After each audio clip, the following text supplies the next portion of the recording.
Ya, yang pertama yang harus ditegaskan dulu, benarkah Imam Syafi'i demikian? Rata-rata orang menisbat kepada Imam Syafi'i tapi tidak pernah menyebutkan Imam Syafi'i itu bagaimana. Biasanya orang itu menyebut ini kaul Imam Syafi'i. Imam Syafi'i berpendapat, tapi pendapat Imam Syafi'inya sendiri itu tidak pernah disebutkan. Coba saya minta pendapat Imam Syafi'i bahwa walaupun tidak ada nazilah, tidak ada musibah besar, kunut tetap dilaksanakan di setiap subuh. Allah, aslımda Allah, kanımda Allah, hasbi Rabbi Cellallah, ma fi qalbi gayrullah, nur Muhammad sallallahu, la ilaha illallah, hasbi Rabbi Cellallah, ma fi qalbi gayrullah. Qala Syafi'i, Imam Syafi'i berkata, fa amma ma rawa Anas bin Malik, adapun hadis yang diriwayatkan oleh Anas bin Malik min tarkil kunuti, dari meninggalkannya kunut, Rasulullah meninggalkan kunut setelah pembunuhan delegasi Bi'ri Ma'unah. Fallahu a'lamu ma arada, Allah lah yang maha tahu terhadap apa yang dikehendaki oleh beliau. Kata Imam Syafi'i, fa ammal ladzi arabid dalalati, menurutku berdasarkan dalil, fa innahu tarakal kunuta fi arba'i shalawatin duna subhi. Ingat, ini kata Imam Syafi'i, menurutku berdasarkan dalil, fa innahu, Rasulullah ini tarakal kunuta, meninggalkan kunut di arba'i shalawatin, 4 salat, yakni zuhur, asar, maghrib, isya, duna subhi, enggak pada salat subuh. Artinya pada salat subuh Rasulullah tetap mengerjakan kunut. Selanjutnya beliau Imam Syafi'i radhiyallahu an berkata, melanjutkan pendapatnya, fa ammal kunutu fi ghairi subhi, adapun melaksanakan kunut selain salat subuh, pada salat asar, zuhur, asar, maghrib, isya, selain subuh, fa mubahun. Bismillahirrahmanirrahim. Saya salut kepada santri ini ya, Gus Adi, karena dia mampu menjawab ketika ada orang meragukan atau mempertanyakan apa benar ucapan Imam Syafi'i itu kunut subuh itu sunnah sampai kapanpun. Lalu Ustadz ini membacakan banyak sekali ucapan Imam Syafi'i yang isinya adalah ya kunut subuh itu ya sunnah terus menerus ya, tidak berkaitan dengan adanya peristiwa-peristiwa yang terjadi atau nazilah ya. Nazilah itu hal-hal musibah yang terjadi, yang Allah turunkan, dari kata nazilah kan turun ya. Tetapi ketika saya perhatikan cara membacanya ya, perhatikan yang ada tanda merah itu, yang sebelah itu adalah versi kitab utuhnya, yang sebelah itu yang ada birunya itu, yang biru itu yang tidak terbaca, dan itu poinnya. Jadi ketika Ustadz ini membaca ya, Ustadz yang NU ini, fa amma ma rawa Anas bin Malikin, adapun apa yang diriwayatkan oleh Anas bin Malik min tarkil kunuti, tentang Rasulullah meninggalkan kunut, fallahu a'lamu, maka Allah lebih tahu, ma arada, apa yang dimaksudkan oleh Anas bin Malik ini radhiyallahu anhu. Fa ammal ladzi ara bid-dilalati, fa amma adapun alladzi sesuatu aro yang saya melihatnya, bidilalah sebagai dalil, artinya sebagai petunjuk kalau bahasa gampangnya. Adapun dilalah atau dalalah yang saya lihat ya, dari ucapan apa yang disampaikan oleh Anas bin Malik itu, fa innahu, maka sesungguhnya yang dimaksud adalah tarkul kunuti, meninggalkannya Nabi kepada kunut, fi arba'i sholawatin, di dalam 4 solat saja, dunas subhi, selain sholat subuh ya. Yang 4 itu berarti duhur, asar, maghrib, isya. Nah lalu Ustadz ini lompat baca ke bawah, wa fa'ammal kunutu fi ghairi subhi, padahal itu sudah bukan sambungannya ya. Sambungannya itu justru hujjah Imam Syafi'i itu. Kenapa memahami ucapan Anas bin Malik bahwa yang ditinggalkan Nabi itu tidak termasuk kunut subuh? Apa argumentasi Imam Syafi'i memahami begitu? Kenapa Imam Syafi'i melihat bahwa dilalah atau petunjuk dari hadis riwayat Anas bin Malik itu justru adalah subuh tidak ditinggalkan kunutnya, kan begitu ya. Ini fokus kepada bagaimana cerdasnya Imam Syafi'i itu berdalil ya.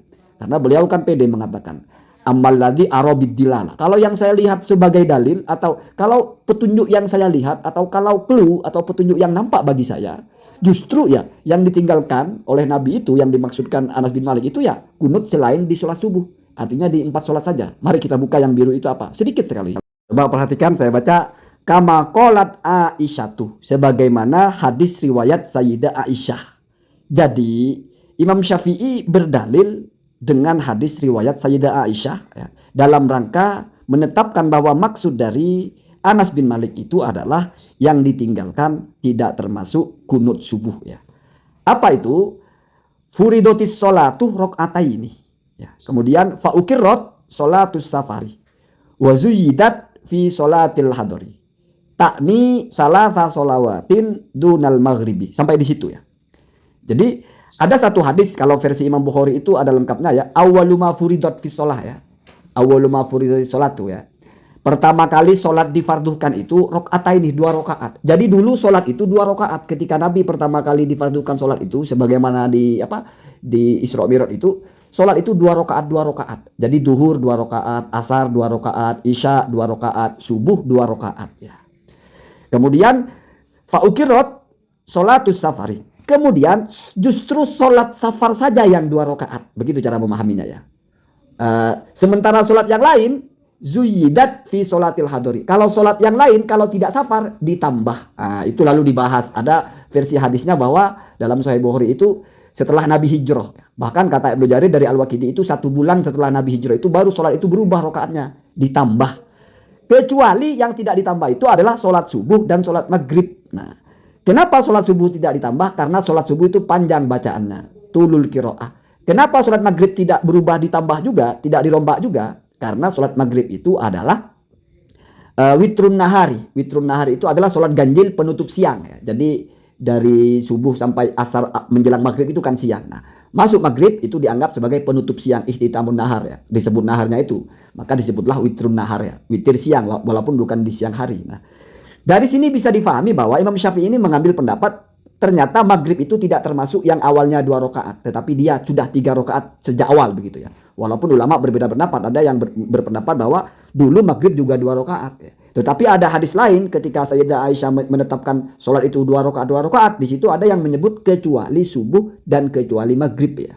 Artinya setelah ada ketetapan ukirot sholatus safar, setelah ditetapkan bahwa sholat safar saja yang 2 rokaat, turikat sholatul maghrib wa sholatus subhi. Yang dibiarkan begitu saja adalah sholat maghrib dan sholat subuh. Nah, Imam Syafi'i berdalil bahwa ternyata sholat subuh itu memang punya spesifikasi, yaitu dia dibiarkan seperti asalnya. Tidak ada perubahan. Maka dari situ dalam masalah kunut pun yang lain boleh berubah, tapi sholat subuh tidak berubah. Nah, itulah Imam Syafi'i mengatakan bahwa tarkul kunuti itu kalaupun ada perubahan adalah fi as-sholawati ghairi as-subhi. Kenapa? Karena kasus dalam masalah rokaatnya ketika sholat-sholat yang lain berubah, maka ternyata subuh tidak berubah. Kalau misalnya ditanya, di situ dijelaskan yang tidak berubah kan maghrib dan subuh. Kalau begitu berarti subuh juga tetap disunahkan kunut dong. Kalau berdalil dengan hadisnya Aisyah bahwa tidak berubah subuh itu dengan maghrib. Jawabannya sederhana sekali dan itu ada di kalimat setelahnya ya. Saya bacakan ya. Bismillahirrahmanirrahim. Watarkul kunuti fi sholawati siwa as-subhi. Adapun meninggalkan kunut di berbagai sholat selain sholat subuh, la yuqalu lahu nasikhun. Tidak diucapkan atasnya atau hal itu tidak disebut sebagai nasikh atau sebagai hukum baru yang menutup atau menganulir hukum lama gitu ya. Jadi adanya peristiwa misalnya ternyata Nabi ya setelah Bi'ru Ma'unah itu, setelah peristiwa itu meninggalkan kunut di selain yang subuh tentunya ya. Itu tidak bisa dianggap sebagai menganulir kunut subuh. Ya. Kenapa? Karena ya di situ dilanjutkan. Karena nasah mansuh itu adalah 2 hal yang berbeda. Artinya disebut nasah ketika dia menganulir sesuatu yang sebelumnya berbeda. Ya. Jadi nasah dan mansuh itu mesti dalam hal yang berselisih. Ya. Sementara ini kasusnya sama. Apa buktinya sama? Ya. Maka itu dilanjutkan, fa amal kunutu fi ghairi subhi. Adapun kunut sebelum selain sholat subuh, artinya kunut di 4 sholat yang lain subuh itu, ya. Fa mubahun, maka itu boleh. Ya. Ayat nota untuk orang yang sholat itu berkunut. Wa an yada'ah, dan juga boleh saja dia meninggalkan. Li anna Rasulullah, ini versi Imam Syafi'i ya, karena Rasulullah SAW lam yaknut, tidak berkunut ya, fi ghairi subhi, di selain sholat subuh. Qabla qatli ahli Bi'ri Ma'unah, sebelum peristiwa Nazilah, peristiwa para hafidul Quran dibantai ya. Nah, dari sini kita tahu bahwa versi Imam Syafi'i itu sebelum ada Nazilah Nabi sudah kunut subuh. Ya, ingat ya. Sebelum versi Nazilah Nabi sudah kunut subuh ya. Yang berkaitan dengan Nazilah itu adalah kunut di selain yang subuh. Kalau subuh itu sebelum Nazilah sudah kunut Nabi ya. Kemudian dilanjutkan di situ. Walam yaknut, dan Nabi tidak berkunut ya. Ba'da qatli ahli Bi'ri Ma'unah, setelah peristiwa yang menyedihkan itu ya, artinya setelah selesai peristiwa itu ya, setelah nazilahnya sudah hilang ya, masa-masa Nabi mendoakannya itu sudah hilang, Nabi tidak berkunut lagi ya. Fi ghairi subhi, di selain sholat subuh. Artinya versi Imam Syafi'i, kunut subuh itu tidak bisa dikatakan dinasah. Kenapa? Karena sebelum Bi'ru Ma'unah Nabi ya subuh kunut, setelah Bi'ru Ma'unah Nabi ya subuh kunut juga. Jadi ini tidak bisa disebut sebagai nasah mansuh karena Nasakh mansuh itu harus antara dua hal yang berbeda. Sementara ini kan sama kenyataannya. Artinya ini fokus kepada kunut subuhnya ya. Maka dari itu kata Imam Syafi'i itu kalau kunut subuh ya tetap hukumnya tidak dinasakh dan tidak ada nasihnya, sehingga dia tidak berstatus sebagai hukum yang dianulir. Ya itu kan perbedaan ulama. Cuman ini kan Imam Syafi'i berdalil.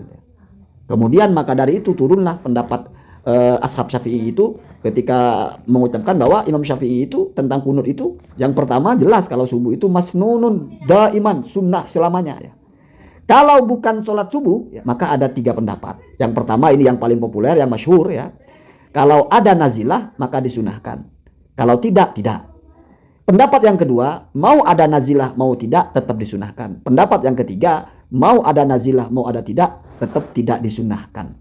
Itu untuk 4 sholat bukan subuh. Karena kalau subuh nggak ada kaitannya dengan kunut nazilah.